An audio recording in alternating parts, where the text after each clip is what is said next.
एक दिन सुबह उठते ही मैं रसोई में कुछ लेने गया।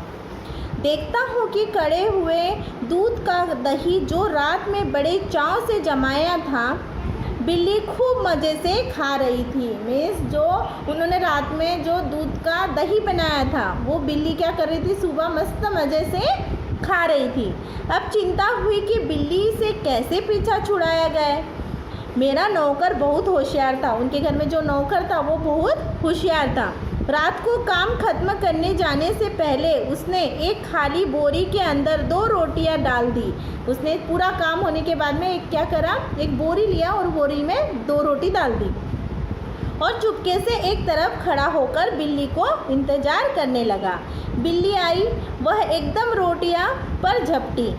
नौकर ने तुरंत बोरी का एक सिरा पकड़कर उसे ऊपर से बंद कर दिया। देखो नौकर ने क्या करा, वो रोटी जो बोरी में रोटी डाली थी वो बिल्ली आई और उसमें क्या करी, एकदम से झपट गई। और नौकर ने क्या करा, एकदम से वो कोना पकड़ा और बिल्ली क्या हो गई, अंदर हो गई। उसको पैक कर दिया बोरी के अंदर। रस्सी के साथ बोरी का मुंह बांध दिया गया।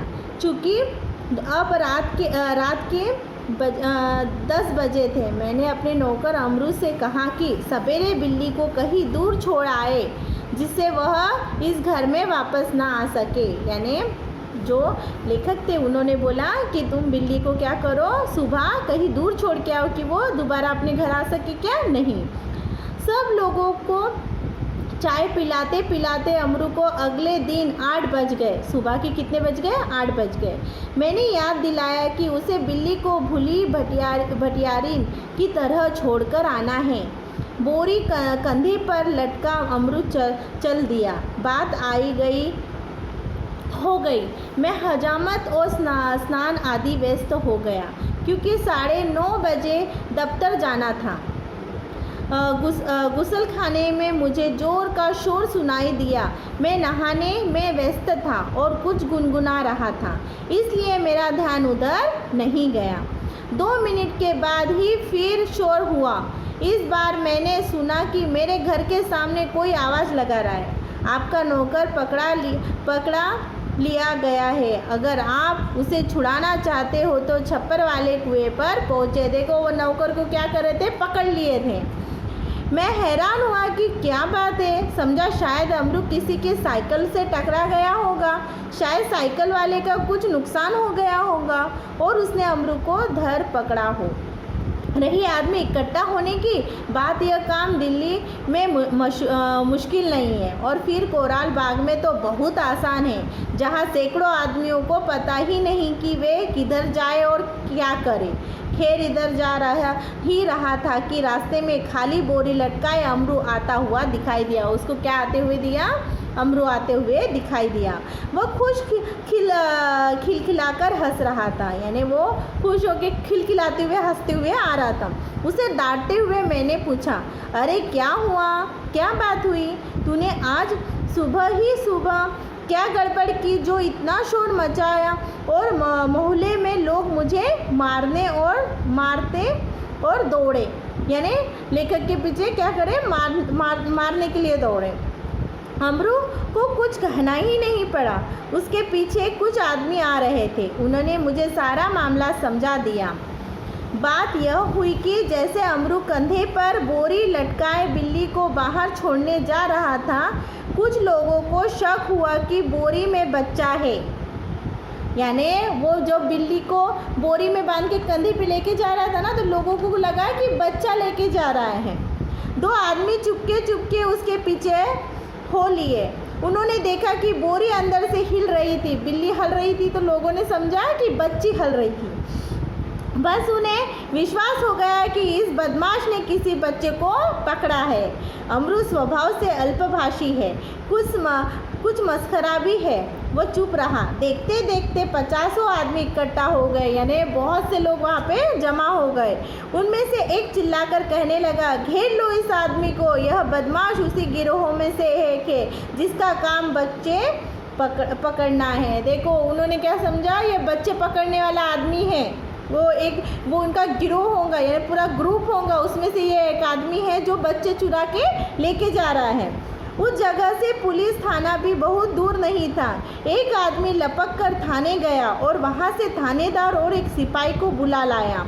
थानेदार को देखते ही एक उत्साही दर्शक अपने कुत्ते की बाहें ऊपर चढ़ाते हुए बोला, दरोगा जी, ऐसा नहीं हो सकता कि आप इस बदमाश को चुपचाप यहाँ से ले जाएं और कानूनी कार्यवाही के आड़ में इसे हवालात के मज़े लेने दें। पहले उसकी जी भर के मरम्मत होंगी। गजब नहीं है कि भरे मोहल्ले में बच्चे उठा लिए जाए। 2 दिन पहले पास वाले गली से एक बच्चा घूम गया है। देखो लोगों ने क्या बोला कि पहले क्या करो, इसको थाने लेके जाके मस्त उसकी पिटाई करो, उसके बाद ही उससे पूछो कि वो उसका गिरोह यानी उनका जो ग्रुप है तो वो पूरा बताए हमें कहाँ पे है। और वो आदमी ने बोला कि अभी कुछ दिन पहले ही 2 दिन पहले ही पास वाले जगह से बच्चे चोरी गए हैं। देवनगर से तो कई उठाए जा चुके हैं। आप बाद में इसके साथ चाहे जो करे, पर पहले क्या करना है उनके, पहले लोग उसकी पिटाई करेंगे। पहले क्या करेंगे, लोग जो जमा थे पहले हम लोग उसको पीटेंगे, फिर तुम लेके जाओ। भीड़ में से दसियों ने इस सुंदर प्रस्ताव का समर्थन किया। अब इतनी भीड़ थी, उसमें से 10 जनों ने बोला और लोग अमरू को पीटने के लिए मानो तैयार होने लगे। उन दिनों दिल्ली में बड़ी सनसनी फैली हुई थी। नगर के सभी भागों से बच्चों के उठाए जाने की खबर आ रही थी। 1-2 बार पत्रों में यह छपा कि जुमना के फूल पर कुछ आदमी पकड़े गए जिन्होंने बोरियों में बच्चे बंद किए हुए थे। देखो बहुत से लोगों ने क्या करा, अलग अलग कहानी बनाने लगे कि हमने एक तालाब के पास देखा था कि बच्चों को बोरी में डाल के लेके आ रहे थे। स्कूलों से बच्चे बहुत सावधानी से लाए जाते हैं। पार्कों में और बाहर गलियों में से बच्चे खेलना कूदना बंद हो चुका है। यानी जो पार्क में भी खेलने जाते थे बच्चे, उनको वहाँ से भी चुरा के लेके आते थे। स्कूल के गेट से चुरा के लेके जाते हैं बच्चों को। दिल्ली नगर पालिका और संसद में इसी विषय पर अनेक सवाल जवाब हो चुके थे। इसलिए इस मामले में राजधानी के सभी नागरिकों की दिलचस्पी थी। आश्चर्य इस बात का नहीं कि लोगों ने अमरू पर संदेह क्यों किया, बल्कि इस बात का था कि उन्होंने अभी तक उसकी मार पिटाई शुरू क्यों नहीं कर दी। वातावरण में सनसनी और तनाव की कमी न थी। यानी लोग बोले कि इतनी बातें करने से जब पहले उसको बहुत पीटो, फिर उसके बाद उसको जो उससे क्वेश्चन आंसर्स पूछो कि ये कहाँ से आया है, कहाँ गया, कहाँ लेके जा रहा है, ये सब चीज़ें उससे पूछो। अगर थानेदार और पुलिस का सिपाही वहाँ ना होता तो अब तक अमरू पर भीड़ टूट पड़ी होती। देखो वहाँ पे पुलिस वाले नहीं होते थे ना, तो लोग ही उसको क्या करते थे, पीट डालते थे। थानेदार ने आते ही अमरू की कलाई पकड़ ली और पूछा, बोल यह बच्चा तूने कहाँ से उठाया है और इसे तू कहाँ ले जा रहा है, बता कहाँ है तेरे साथी। हाँ, सबका सुराग लगाकर ही हटूंगा। अमरू अब तक तो दिल में हंस रहा था, मगर थानेदार की धमकियों से कुछ घबरा गया। तभी आवाज़ में वह थानेदार से बोला, देखो वो यानी लोग उसको इतना ये करने लगे तो उसको पहले क्या करना, हंसी आई कि अरे ये तो लोग मुझे समझ रहे कि मैं बच्चा चोर वाला हूँ, है ना।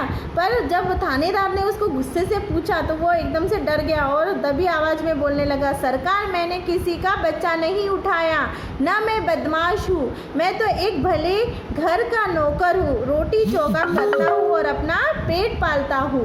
यानी ऐसा उसने बोला कि मैं अच्छे घर का हूँ और मैं